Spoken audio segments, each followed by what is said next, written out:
comfortable again. Good morning, everyone. Thank you for joining us. Before we start the panel, we prepared a brief video. Want to show the video for me?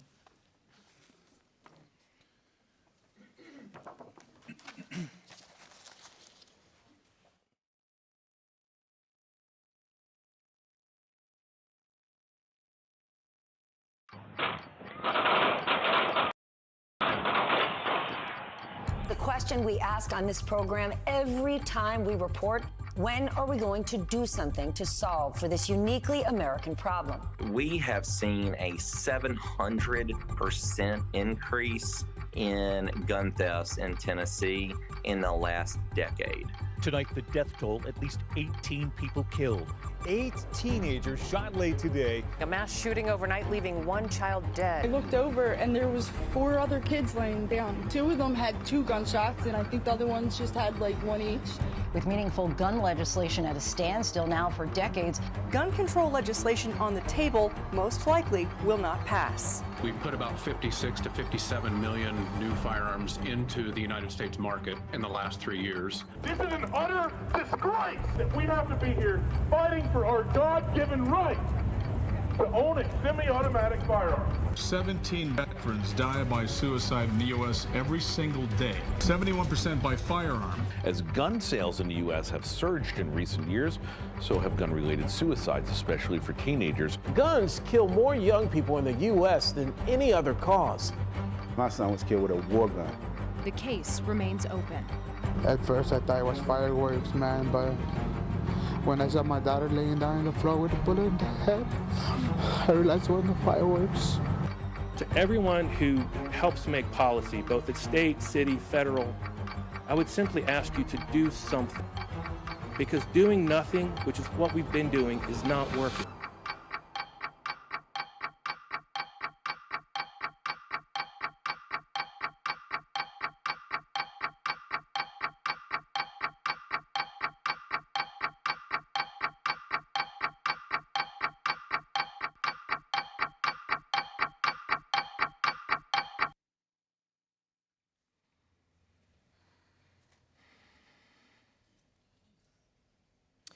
So I know that was difficult to see, but I think we have to stop looking away, or nothing's going to change. There are today some 400 million guns in circulation in the United States. We have more guns than people. If more guns were actually making us safer, you would not have seen that statistic. The number would be going down rather than up. So in the year since we did this panel last year, 45,000, as you saw the number. Now, if I ask you to name what the last mass shooting in America was, you might struggle to figure it out. And we just crossed the 25th anniversary of Columbine, which happened to occur. There was, at the time that 24-hour news cycles began, and there was just incredulous coverage. It was on the front page of newspapers and in the front of everyone's mind for weeks on end. And in 2023, there were 656 mass shootings in the United States. And they get so little attention, they all blur together now. So I want you to think through how we tackle this in a way that can stop this violence. When gun violence surpassed auto accidents as the #1 killer of children in the United States, you would have thought there would have been a huge outcry from parents. How is this possibly happening? And yet, silence. I'm afraid we're becoming immune to the wrong things. But it's not to say that we're stuck here irreversibly. And the whole point of this panel is to unstick the gridlock. And we have other examples in history here in America. In the 1940s, nearly half of all Americans smoked. Today, that number is around 12%. In 1980, this is 44 years ago, only 12% of Americans regularly used seatbelts. And now that number is approaching 94%. So when we educate the public and change public policy, you actually can see real change unfold. And who's responsible for this? When we think of problems, we think of the philanthropic community, the business community, and government policy. And I think for this issue, it's going to take all three in collaboration. So why don't I start with the first stop on philanthropy and go to you, Ellen. So I know that The Joyce Foundation funds many things, culture, economic mobility, etc. How did you first get involved in the gun violence issue, and what are some of the learnings you've taken away so far? We got involved in the issue more than 20 years ago. We had a president of the foundation at that time who was looking for challenges that philanthropy had not addressed, and that she felt, Deborah Leff was her name, it's still her name, and she felt that they were movable in some way if philanthropy became engaged. And as you are just articulated the problem as a public health issue, she really leaned in on that. And since then, we've committed many, many, many millions of dollars. We've been on the issue for a long time. I'll give you a couple of takeaways just to open things up a little bit, because I think it addresses a lot of the concerns that one hears about engaging on the issue. First of all, it's not an immovable problem. We have significant decreases just this year in homicides. Nationally, it's about down 12%. In Chicago, it's down 16%. Big decreases in Detroit and other cities as well. So we see that things can change. And it's a complicated story why those numbers are going down. And I think some of my friends on the panel here are possibly responsible for some of that. So that's one thing. It's not unfixable. The other point, the second point, is that the risks of engaging are really exaggerated. As I mentioned, we've been at this a long time. We're not being attacked reputationally. Our friends in the corporate world, Walmart and others who've engaged on gun issues, are not being attacked in a way that's particularly unusual. So the reputational risks, I think, are somewhat exaggerated, and they do. People are cautious about getting engaged because of that. Most people, also on the point of risk, most people in the United States strongly support common sense gun laws. Anybody who engages on this issue, you've got the people in the United States behind you on common sense gun laws. And most people in highly impacted communities, despite what you might hear about anti-police and concerns about over-policing, most people in those communities want safe and just communities. They want safe and just policing, and that's a really important thing to understand, because there's a lot of noise that overwhelms those opinions. And finally, my third point is that there's so much we don't know.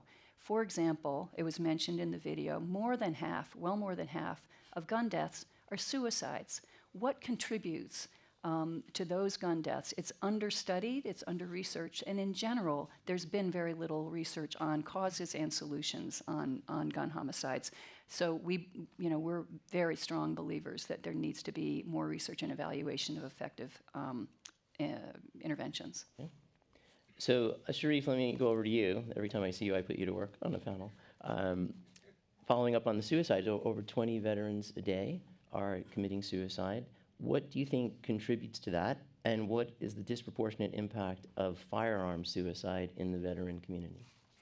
Yeah, so I really appreciate you thinking about us for this panel, Rich, because this is the most important clinical and public health priority that we focus on, and that's the problem of veteran suicide. Every single veteran suicide is a failure of the nation to protect the people who protected us and defended our freedom. And so our goal is truly getting that number down to zero. And unfortunately, we're still seeing about 17 veterans take their own lives today. And 72% of them die by firearm. And that percentage continues to go up every single year. An index here on women veteran suicide. So women veterans represent just about 12 to 13% of all veterans. That proportion is going up every year. And more than 72% of women veteran suicides are by firearm. So people forget that women are badass warriors when they serve in the military, and they know how to use these weapons. And if they have untreated post-traumatic stress disorder and trauma from their service, on top of layered additional risks for women soldiers in particular, military sexual trauma, abuse of all forms while they're in service, and then all of the other additional stresses that women have to contend with as they transition. We're talking about a major public health problem. So we are handing out an unprecedented number of gun locks in every single venue we can. We've already distributed more than 2 million gun locks since we started this program in 2021. It's the most effective public health intervention and the most evidence-based public health intervention for veteran suicide. And on top of that, we are trying to cross all lanes of political ideology and get every stakeholder to work with us, including gun shop owners. One of the major folks that hand out as a veteran purchases a gun to that veteran are the guns dealers themselves. And they fall on a very different political spectrum, many of those gun owners, than the person at the top of our administration, the President of the United States. But we put the politics aside because of how important this problem is. And it is one of the most important things we are focusing on to save lives. So, Nicole, you channeled unimaginable grief into action and activism, something you didn't ask for, so that other families would not know the tragedy that yours went through. I often say that sometimes we forget the power of one voice, of each of our voices, to make a difference. How did you find your voice around this issue in the midst of the darkness, and how can other people activate themselves to be participants? Well, thank you for that. Yes, I did not choose this path, but this path found me in 2012 when both of my children were at Sandy Hook School. My youngest child was killed in his first grade classroom, shot 5 times, and dying in the arms of his special education assistant, who also died while trying to protect him. And I've always been the sort of person that has to do something, and I recognize in that element of grief, people make different choices, and every choice is right and to be respected. Whether you choose to be private, whether you choose to stand up, whether you choose to wait, it is all good. I have that DNA in me that I have to do something, and I simply couldn't understand how this could happen. I admit that I am one of those people that when Aurora happened a few months before Sandy Hook, I remember I was ironing at the time and watching it unfold on the news and thinking how horrible, how tragic. And then I turned away and got on with my life. And I've often thought, shame on me for not getting more involved and educated and taking action earlier. I can't bring my son back, but what I can do is engage with people across the country, with parents everywhere, because I've yet to meet a person that is pro-gun violence. I have yet to meet a person that is not about protecting children and the next generation. And whether you're a gun owner or not a gun owner, safety is still something that binds us all, and love of children is something that binds us all. And that's why I've remained hopeful, even in the darkest moments, because I know that there are solutions that work. I know there are actions we can take. There are so many actions we can all take. So instead of being apathetic or turning away or thinking someone else is going to do that, or this is too hard, or this is about just the politics, it's not. It's about actions that we can all take in our homes and in our communities and use our voices. And I'd love to hear from more parents who are gun owners to use their voices, because when I talk to them, they're interested in the same things. They're interested in safe storage. They're interested in connected communities. They're interested in social skills for children and resiliency and upstream violence prevention, all the things that we know works.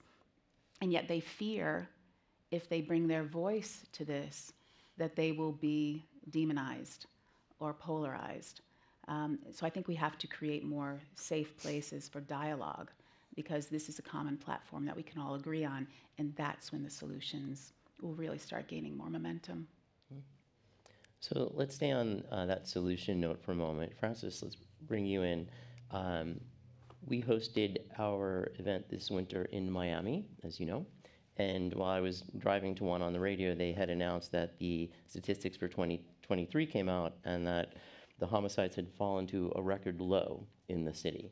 So give us some sense of what was the strategy put in place to allow that to happen, and how do you continue to decrease those numbers? Well, thank you.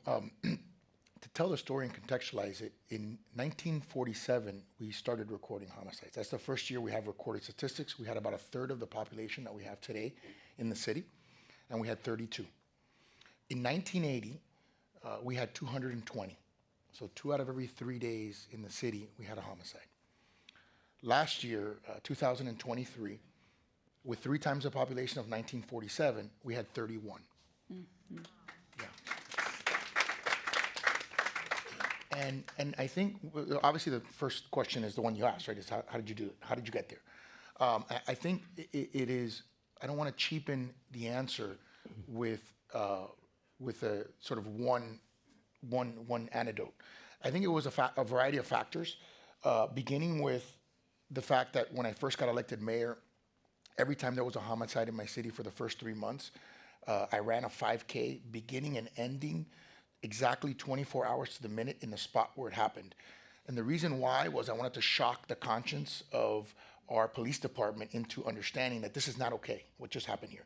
And had the mayor been there exactly 24 hours to the second, the mayor would have been killed. And so that, then we focus on technology. We brought in Ralph's technology, ShotSpotter. So I know with precision, anytime a gun is shot in my city, immediately, instantly. And then, we started focusing on the ecosystem, right? We understood that, we have the lowest unemployment in America. We have the highest wage growth in America. And then we started focusing on some of the core issues that we see with children or with adults that, unfortunately, do these barbaric acts that we see across America. And a lot of it stems from mental health issues. I created a fitness program in the city so that every child in our city could for free engage in physical activity. Why do I think that's important? Well, from a mental health perspective, we're allowing them to create community, which avoids loneliness, which can spiral into depression and, unfortunately, all these ideations. You get healthy chemicals, which are produced naturally as opposed to synthetically, where you see with all these opioid addictions. And then, you create adversity resistance, adversity training. I mean, I think one of the things that we fail to do as a society, generally in our educational system, is we don't teach kids how to deal with adversity. And I think everyone who's on this panel knows that adversity is something that as an adult you absolutely need to manage. This is obviously what you've had to deal with is unfathomable. And I'm a father. I have a 6-year-old daughter and I have a 10-year-old son, and I just can't even imagine. So I'm so sorry that you've had to deal with that in your life.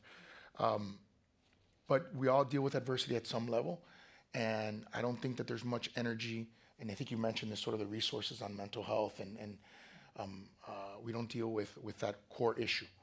So those are some of the strategies from an ecosystem perspective that we put into place. We've obviously funded our police department. We've increased police staffing. We try to give them the best technology possible. National clearance rates. I mean, this is crazy to think that in America, if there's a murder in America, 50% of the people get away with it. There's a 50% clearance rate for murders in America, which is crazy. And so we work on that. We focus on that. So it's a comprehensive strategy, but we think it's a model that can be replicated across the country. Okay. Well, thank you. Well done. Ralph, Francis mentioned your technology. Tell us, I think it's some 80% of gunshots go unreported. So for those that don't know what ShotSpotter is, walk us through what is the technology, what does it do, who uses it? Sure, so thank you for that. So I think the important thing to note is that gun violence is a very complicated issue, and it shows up in very different expressions. Our focus is on community gun violence as opposed to suicides and mass shooting events. As you mentioned, 80 to 90% of community gunfire does not generate a 911 call to service that could get first responders to the scene there to potentially apprehend a perpetrator, address a gunshot wound victim, recover physical forensic evidence, which could be very helpful in terms of downstream investigations and the like. And so our technology is really meant to bridge the public safety gap that exists with traditional analog manual 911. People don't call 911 for various reasons. They don't recognize necessarily that it's gunfire. They don't want to get involved or be a snitch. But sadly, I think the majority of the reason people don't call 911 is they're just resigned to that's just the way it is. Gun violence, sadly, in many of our most vulnerable communities has become normalized. So our technology is really meant to address that. Our technology uses sensors that we deploy, and about 20 or so sensors per square mile. These sensors are ambient, they're passive sensors that are designed to trigger and timestamp on impulsive noises. And so when a gun is fired, it creates that very unique impulsive event. And when 3 or more of our sensors are able to detect it and timestamp it, we're using the time differential to go through a pretty fancy math calculation that allows us to triangulate or pinpoint that exact location of that gunfire event, and then go through a series of steps, including human augmentation, to knock down noise of impulsive gunfire or impulsive events that aren't gunfire, and then publish that alert typically within 30 to 45 seconds of the trigger being pulled, with a very precise location on which to direct first responders, including police. And what makes this a game changer now is all of a sudden police departments and first responders are now much more comprehensively aware of gunfire events that are taking place in a very comprehensive, actionable way. And by mobilizing those resources to get to the scene quickly, they're getting the gunshot wound victims and saving lives. Time is tissue with respect to gunshot wound victims. And I know this personally because a really good friend of mine actually was on the other end of a shooting event in Oakland, California, which is where I was born and raised. And literally it's in the middle of the day, and people did call 911, but unfortunately they wanted to film him laying on the ground bleeding out first. By the time the first 911 call came in, the ShotSpotter alert had already been issued. First responders got there, swooped him up, and took them to Highland Hospital, which for us is a blessing in Oakland, California. It's probably one of the top trauma care centers in the world. A lot of experience in dealing with gunshot wound victims. And his life was saved in literally just that 2-minute differential that could have taken place. So we know that this technology works and makes a difference with respect to line of sight saving lives. But I think for the overall, when you think about the overall prevention and reduction of gun violence, recognizing that gun violence is a very complicated issue, you just can't rely on one modality, even ShotSpotter, to be singularly responsible for the prevention and reduction of gun violence. And the beautiful thing, I think, about Mayor Suarez in the city of Miami is they take much more of a comprehensive approach in terms of combining several tools together, along with a real commitment to get at this particular issue. And probably the most important lever that any agency or city has with respect to the prevention and reduction of gun violence, well beyond technology, in my opinion, is how you engage the community to problem solve on this particular issue. This is not a problem that can be solved by police alone. It's not a problem that technology can solve alone. It really takes an all hands on deck approach. And you test and you learn and you adapt and you bespoke, because the other thing about gun violence that we've learned across our experience, and now we're deployed in over 170 cities. I've been doing this personally for over 14 years. Gun violence is also quite bespoke. So what works in Miami might not necessarily work exactly the same way in Chicago. So what you need to do is really take a comprehensive and adaptive, bespoke approach to this. Test, learn, and get at the problem. Definitely all themes really require community engagement, because if you're not engaging the community, even with a very well-equipped, well-resourced police department, you're engaged in occupations. And occupations aren't very successful, and they're extremely expensive. So how you use these processes and technology to better on-site community that oftentimes know who these serial trigger pullers are, because it's not, in the case of any city, multiple people engaged in criminal behavior, at least in the case of community gunfire. It's a Pareto problem. You have a handful of folks that are disproportionately responsible for harming the communities in which they operate. So let's continue and focus what might be working. So Nicole, I want to go back to you. I know that you speak a lot about evidence-based strategies. Yes. So for example, metal detectors really don't show much evidence of their efficacy. And oddly, as a society, we've decided that something that might work is bulletproof backpacks that we're going to send our children to school with, which I can tell you sounds insane to people in other countries. So what does have good evidence as far as what works? Well, that should sound insane to everyone in this country as well, to be honest. There is In terms of especially protecting youth and school shootings, youth violence, and it is a pathway to violence, as was said. It's not, someone doesn't wake up and say, I'm going to be a school shooter today, or I'm going to pick up a gun and hurt myself necessarily. There is a pathway, an escalating pathway. So there's a lot of opportunity for intervention along the way, whether that's at the very earliest extreme around anti-bullying, social inclusion efforts, through to all these unhealthy choices that someone might make that could eventually lead to suicide or homicide. And with access to a weapon, obviously, that is greatened significantly. But when I think about, youth safety is something that when you look at different research surveys, there are about 32% of parents right now that are worried about a school shooting happening at their child's school. This is something that they think about all the time. And we all know that school shootings, when you actually look at the data, they're a very small percentage of gun violence. But it is something that frightens the living daylights out of every parent. And unfortunately, our district administrators, our superintendents are very overworked and are forced to find solutions. And sometimes that can result in a reactive decision, such as metal detectors, such as arming teachers, such as bulletproof backpacks, which really don't help prevent the problem at all. And where you do see evidence, there are emerging bodies of evidence around things like anonymous reporting systems, which is something that we do, and Sandy Hook Promise is leading the way in research on that. There's also building evidence bodies around SROs and their effectiveness and how they can be best placed within a school or community.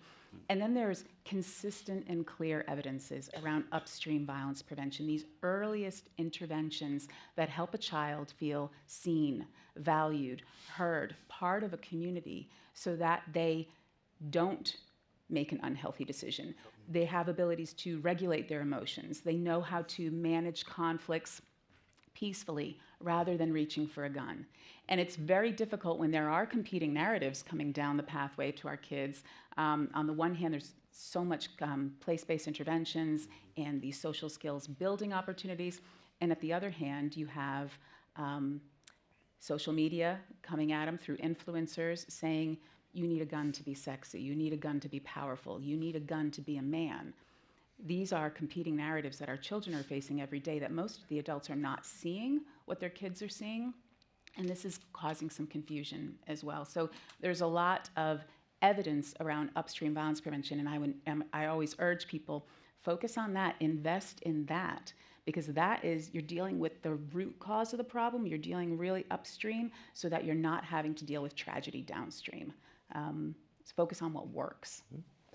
And one focus that I like to think about is, what are the incentive structures we can create instead of vilifying the opponent? Are there some positive things we can do?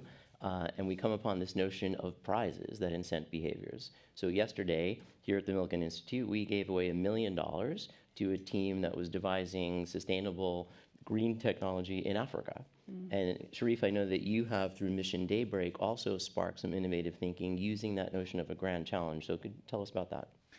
Yeah, just pulling a little here on the thread that Nicole was talking about on partnerships with community-based organizations and stakeholders who are important to veterans. We are not the only game in town at all as the Veterans Agency on who veterans trust and where veterans go for support. And so we had this idea for a $20 million challenge where we would specifically fund collaborative efforts between veteran service organizations, early stage companies, innovators, local governments, county, state, municipal, to fund projects that are innovative to help with the suicide prevention mission. And a lot of interesting things came out of that. One example is a solution called VeriSafe, which is actually a way for a veteran to identify somebody else in their life, whether it's a partner at home or a spouse or a battle buddy, to be that second turnkey for when they want to access their gun. And the gun lock that they have in safe storage is an electronic one. So the veteran wants to access it, they text their battle buddy and say, hey, I'm going hunting, or hey, I'm going to go to the shooting range. Buddy check, veteran gets it. In a time of crisis, seconds to minutes can save someone's life. And so that call to say, I want to access my gun, becomes an intervention call, becomes a peer support intervention. And that person comes over and stops that veteran from dying by suicide. And so really, really innovative and simple solution.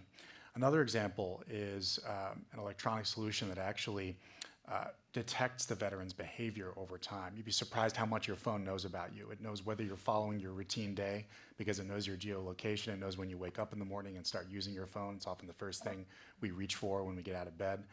It knows when if you go to work or not. It knows everything about you. And so no doubt, anomalous behavior is a really important warning sign for a veteran in crisis. And so yet another thing we funded was this program that allows detection. So we talk about broader categories of evidence bases. So we know that economic security really matters.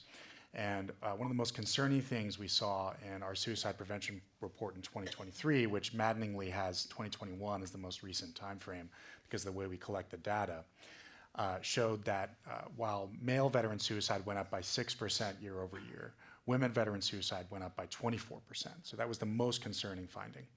But a really interesting finding was when we decided for the first time to stratify the data by the type of service that veterans are getting from the VA. And so top line, half of veterans who die by suicide every year, half of that 17 per day, have never touched any type of VA service or benefit. Proves the case that, look, being tied to the VA can be protective.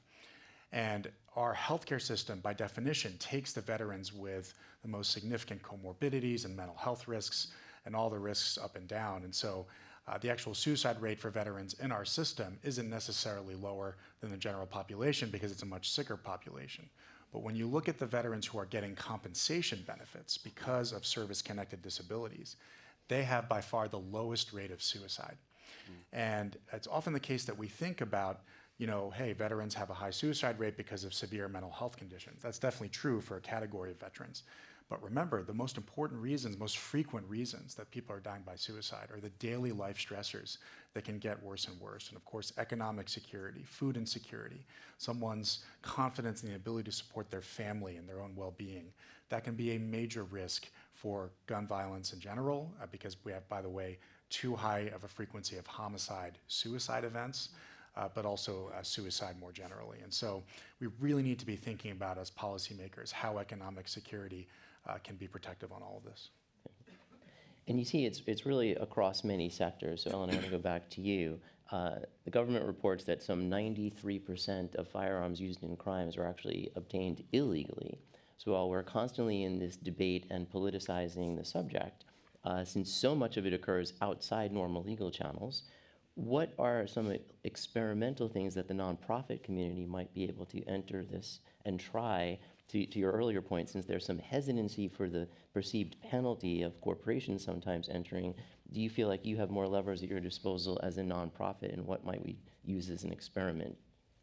Yeah, well, I would say a couple of the advantages that we have is that we have a very, very long-term view, and we are not a political organization in any way, and we can take risks that others might not be willing to take, and that includes litigation. I mean, we do fund litigation on Second Amendment issues. We fund advocacy, that some of which can get pretty edgy, but we think it's, you know, it's necessary to have a wide range of positions out there, and we'll fund from the, you know, the gentler, more conservative to the really edgy. We can do those things when we find it useful. I think one of the interesting things that we're hearing across this panel is that there are hundreds of strategies or options for reducing gun violence. And Nicole, your focus on data and evaluation is so important. What you're doing with ShotSpotter is good for business, but it's also good for us to understand, you know, the usefulness of that, and of course on suicide. What underlies all of these strategies is a baseline understanding that access to guns is what makes the risk. That's what causes people to commit suicide with guns, to commit mass shootings with guns, to have school violence with guns, community violence with guns. And so figuring out and understanding which of the many, many options for interventions can make a difference is so important. And another thing that we can do, which others, you know, the government is beginning to get into, is invest in really strong evaluation of each of those categories of gun violence that I just mentioned. And until we until we understand, which interventions really can make a difference, you don't know where to invest. So that's something that we're spending a lot of time and treasure on, in addition to the advocacy that I mentioned, and litigation and other strategies as well. We're very interested in working with the corporate community and figuring out strategies that are amenable to and will have an impact, amenable to corporate actors and can have an impact on access to guns. And we've had some very good partnerships there in the past. So today, an AR-15 with a readily obtainable bump stock can fire about 600 rounds in a minute. When the Second Amendment was passed, it took about a minute between shots in your musket. So we think about the technology and how it's gone in the wrong direction relative to the ability for mass murder. So Francis, I want to go to you. As the mayor and all of the strategies that you've imparted on your city, which have been so great, how do we scale that in some way? You can't run a 5K in every city where something happens. And then is there some sense that you, in the political sphere, start chipping away at the need for these assault rifles and kind of get them out of the system? Well, I think every mayor can run a 5K in their city. And I think it sets the tone, and you have to set the tone as a leader. So I think that's important. I often say that our strategy for success is simple. We keep people safe, we keep taxes low, and we lean into innovation, meaning we try to create a prosperity agenda. And we think that prosperity and some qualitative things, like we were also ranked the happiest city in America, the healthiest city in America. We think qualitative factors like that help in the ecosystem play that is trying to reduce gun violence. When you look at the statistic that you just articulated, which was I think it was 93% was the number of gunfire incidents are with illegally procured guns, and you think about 400 million guns in circulation. I think I saw a statistic that said there was over 20 million ARs, if I'm not mistaken. I don't know where I got that number from. That number might be wrong, but that's the number I saw in advance of this panel. And I remember I was part of an initiative that became somewhat controversial, and I didn't expect it to be controversial, which was gun buybacks, right? We're actually partnering with corporations and with a variety of other philanthropists to literally take guns out of circulation, right? Because if you think 90% of them are going to be procured illegally, meaning many of them are stolen, right? We had, I remember the story of a widow whose husband was a gun enthusiast, right? And he passed, and she had an arsenal in her home. And she's like, what do I do with this, right? And in fact, she was worried that if someone broke into her home, that arsenal would be used against her. So she showed up and with this thing, and we bought them, and she, made a few $1,000s and Walmart, certificates and all that. So, by the way, we also did one more. This was a little bit controversial, where we took those guns, instead of melting them down, which is what we normally do with them, we shipped them to Ukraine. And that was somewhat controversial as well. But no, I think when you think about, removing guns from circulation, right, diminishing the amount, when you have 400 million of overall and 20 million, I mean, that is a massive number. And I think that's something that surprised me when I started doing some of the research for this panel. I didn't realize that there's literally more guns than there are actual people in the United States. And I'm a gun owner, so sort of reluctantly, I think, because as a mayor, we've seen, even though I do have a security detail, we've unfortunately seen a lot of violence related to elected officials as well. And that's something that is very scary for us and how we protect our families. So look, it's as you said, it's a complicated issue. I do think, we talked about this a little bit off the panel, I do think that technology, you're talking about technology as a force multiplier in a negative context. I think there's technological solutions on the positive context that we're not really exploring, things like fingerprint technology. I mean, as a gun owner, as my own gun, I would like to know who is touching my gun or using my gun, or who has access to my gun, and I would love to be able to limit that as a gun owner, as a self-limitation. So that technology is readily available. I mean, there's fingerprint technology, optical technology, I mean, it's all there. So whoever does it, I think, has actually, from a marketing perspective, has an opportunity to market something that can be safer and potentially more valuable to the consumer. And we talk a lot about mental health issues. I would think that mental health issues would be equally distributed around populations in general, and yet only in the United States do we have such an acute issue around gun violence, because if just around the world, mental health issues present themselves, only the access to guns is not as available. Right. So I spoke yesterday at the opening about this deficit of hope, which is unfolding around the world, particularly in young people.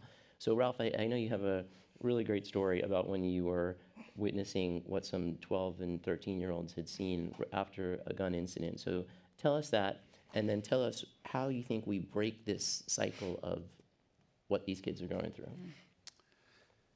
Yeah, so thank you for that. So in my job, I get an opportunity to engage with a lot of cities and police departments throughout the United States and even throughout the world. And one of the things that I try to be really intentional around is spending time with the folks that are actually, boots on the ground, so to speak, on the front lines of this particular issue. And I do a lot of ride-alongs. And I was recounting the story of one of my very first ride-alongs with officers in Baltimore PD. I think I might have been on the job for about 3 or so months. And typically with ride-alongs, what they do with people is, you're riding along, and you're riding along in the areas that, aren't really popping off, so to speak, to keep you out of harm's way. But in this particular situation, this particular early evening, there was a shooting, and they required some additional resources there to establish the crime scene. And so I was getting kind of terribly excited. I said, hey, this is what I do as a part of my business. I'm going to go to a first homicide scene and just really kind of observe like how the police kind of interact with the community, how they establish a crime scene, how they go about recovering physical forensic evidence and the like. And I was also kind of girding myself for being very upset to actually see a gunshot wound victim, because although I've grown up in Oakland, California, I've seen a lot. I have to confess I've never seen a fresh homicide scene. So as we're pulling up to the scene, I'm just preparing myself to get sick by what I ended up seeing, which is this young child, really 12 years old, kind of splayed out on the concrete. He'd had encountered several gunshot wounds, including a headshot wound. But that wasn't the thing that struck me or disturbed me. What disturbed me 20 times more and kept me up at night for at least a couple of months was watching the casual nature of the kids around this gun crime scene as though no big deal. That really scared me. And I mean, kids were going about doing their thing. This was someone I had assumed that they had to know, and it was just like nothing to them, like they'd seen it over and over and over again, and it had become normalized, it had become internalized. And I began to think that says, what is the trauma, the internal trauma that children would have to be able to cope with that in a way where it meant nothing to them, and how does that manifest itself, 5 years, 10 years later in terms of the choices they make around, high-risk behavior, teenage pregnancy, drug use, alcohol abuse, not going to school, et cetera, not graduating. I mean, it just has to have an effect at scale. And I just started thinking about all the potential gunshot wound scene situations where you observe this kind of normalization of violence that we're not measuring the costs of that. I think we measure the cost and says, okay, what's the cost of that gunshot wound victim, and not what is the cost to the vicarious trauma that takes place around that gunshot wound victim, to that person's family, friends, workmates if they're a little bit older, et cetera. And that really, that really struck me, but it also kind of, in the sense of being optimistic, I would say, it helped me redouble my efforts to know that the work that we're trying to do is really, really important, and there's a lot of work that needs to be done. And I think we're pretty circumspect here at SoundThinking to know that, again, and I can't say it enough, although people claim I say that ShotSpotter solves gun violence. It's a tool that can be used effectively in capable hands, along with other things that can potentially make an impact.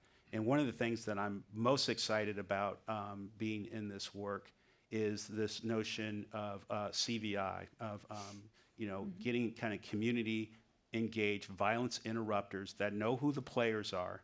And again, this is not a problem where you have to boil the ocean and really deter hundreds of people in any given community or neighborhood.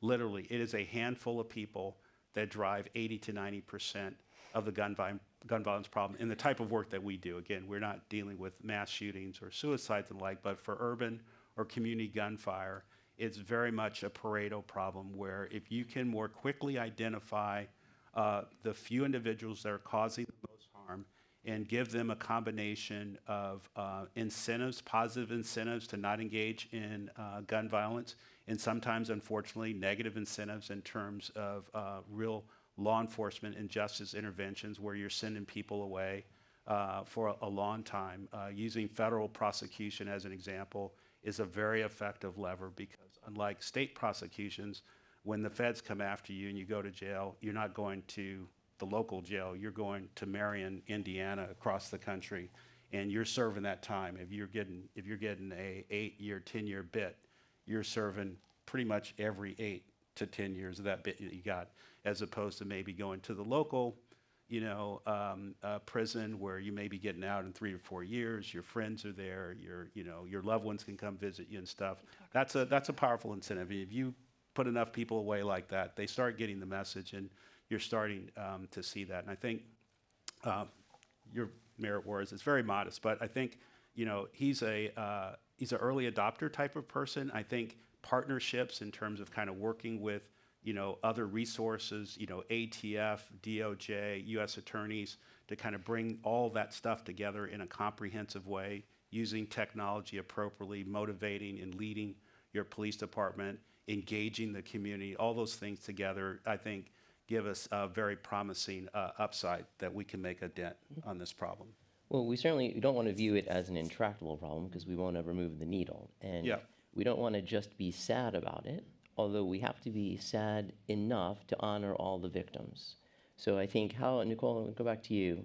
I know that you lean more into bringing more people to the table and not demonizing the other side to get to some solutions. Can you give some examples of some of the coalition building that you think works? Because it is going to be a cross-sector initiative that challenges this and gets us to a solution. Yeah, absolutely, and thanks for that. I mean, when we talk about, we've said a few times today that there are more guns in the U.S. than there are people, and so it's kind of like there are technological solutions, there are lots of solutions around dealing with the guns issue and the volume of them and creating more safety there, but it's kind of like let's kind of remove that part from the conversation because they're there, they're not going away, so let's deal with the human factor as well. And the fact that most people that are impacted by gun violence are probably gun owners. So let's have that conversation. And we are such a polarized and divided country on so many levels right now. Like I said, there are common platforms that we can agree on, such as love of children, general humanity, I think, as well. And this does work. Being nonpartisan in Congress helps. My organization works very hard behind the scenes because we are completely nonpartisan to bring together both sides of the table to work on solutions. And that involves compromise, that involves dialogue, that involves chipping away at a problem and creating a better way forward. In terms of working with school districts, for example, I've had very interesting conversations with parents around the country, but also administrators. We have programs that we provide for free across the country on how to recognize warning signs and how to create more inclusive communities. And I remember this one district coming to me and saying, hey, we love your programs, we love everything about it, but we need you to remove some of the content. And I said, okay, which content? And they said, the LGBTQ stuff, all of it. And I said, okay, let's have a conversation about this. If you want to protect all kids, that means protecting all kids. And let's talk about, I can give you all the data around how an LGBTQ youth requires more help and support and needs more inclusion and is at higher risk of suicide and is at higher risk of bullying and everything else. I said, I can data everything out of you, but let's talk about what fear do you have that's bringing this to you? What pressure is on you to have this conversation? And having that conversation, that dialogue, that creates all the difference. Rather than saying, how could you do this? You're so wrong. I'm never going to do that. It's like, let's talk about why you have this need for me to change that, why you want to remove this. And in the end, they didn't remove any of the content. They were able to respond to the pressure they were getting from some parents in the community and talk about safety for all. But that is like one small, very small example of how a conversation, rather than saying you're right, I'm wrong, or I guess I got that backwards, I'm right, you're wrong, it's more about let's work together because we both want to find a solution here. And if we have more of these conversations with gun owners, with gun manufacturers, with victims of violence, with community members, I think that there's more ways for us to find good solutions rather than just find blame. I heard a panel yesterday where someone said we have engagement via enragement at the moment. That really resonated with me, whereas we should have engagement as people talking together around what do we want in terms of safety and the future for our children. It's going to require that level of collaboration to address this very complex, very entrenched issue. This conference has 5,000 people. Someone's child right now is going through an active shooter drill in their school. Your colleagues are losing work and productivity because they're worried about these things. The compounded trauma of children trying to synthesize what it means that someone could potentially come into a classroom and kill them. We really just don't even have any data around this yet because it's all so new. But I do want to end on a fairly optimistic note because I think if we just paralyze ourselves with indecision and immobility, we're never going to get anywhere. So let's go down the panel and tell the audience something that you're hopeful about relative to this very complicated, tragic issue. Ellen, start with you. I am hopeful that there is progress being made both at the community level and at the state level, both in terms of interventions and policy. And a great example of that is the 21 states that have adopted red flag laws. Red flag laws are really about noticing something that's going on with a relative who might have a gun and having an intervention with that person. Those interventions here in California have stopped suicides, they've stopped mass shootings. They are, we think, a very effective way of policing and individual families working together to solve some of these problems. There are things like that happening in red states and in blue states, and I feel optimistic that things like that are moving forward now. Even if we have paralysis at the federal level, we can still get other things done. So I see some bright lights there. And my fellow panelists also are so wonderful. There's 4 more bright lights right down here. Ralph? So I'm encouraged by the notion that people are beginning to look at this through a public health lens. I'm going to even be more encouraged when we can start talking about it as a civil rights issue, because in the type of work that we do, gun violence disproportionately falls to young men of color, which I'm personally concerned about. And I also believe that better data informs better policy decisions, and I know we're part of helping create better data. And that can help you better inform not only policy but practice decisions too in terms of how you engage in interventions and partnerships. So I'm encouraged. Yep. Sharif? I would say that our hope lies in our, I think, most important hypothesis for how we can best tackle veteran suicide and gun-enabled suicide among vets, which is that veterans themselves will be the solution. We just did a memorandum of understanding. It's just one of many examples of now the almost 2,000 community coalitions that we're funding with the Military Basketball Association. And the concept's pretty simple. We just reserve a basketball court. We have the Military Basketball Association administer it. And we just tell our vets about it in our medical centers and clinics.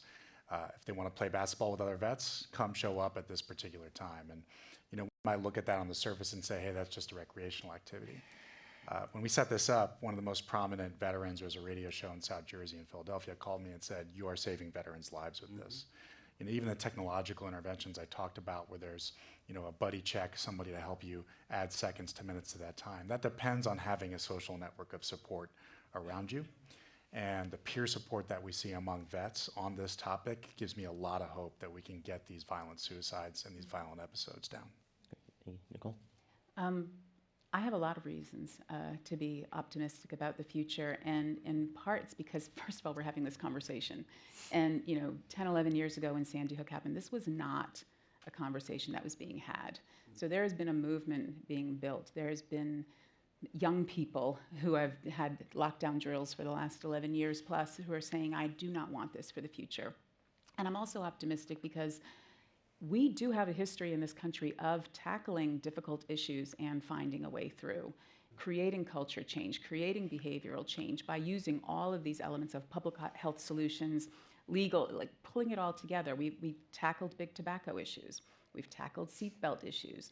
We've tackled drinking and driving with programs like Designated Driver, which is part of what Sandy Hook Promise is modeled on.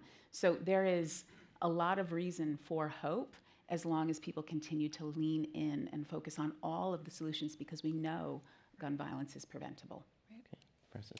Yeah, that was beautiful. I think that was a great segue. I think I'm obviously very optimistic about the progress we've made, and we are zealous about not taking our foot off the accelerator in terms of trying to continue to be ideators, Ralph, and think about more thoughtful ways to continue to improve. I do think there are a lot of technologies that are yet to be explored that are exciting for me on the one hand. On the other hand, I think I see in our ecosystem a much more conscientious effort to look at this comprehensively and think about it from child to adulthood. What are the factors that are influencing these behaviors, these actions, right?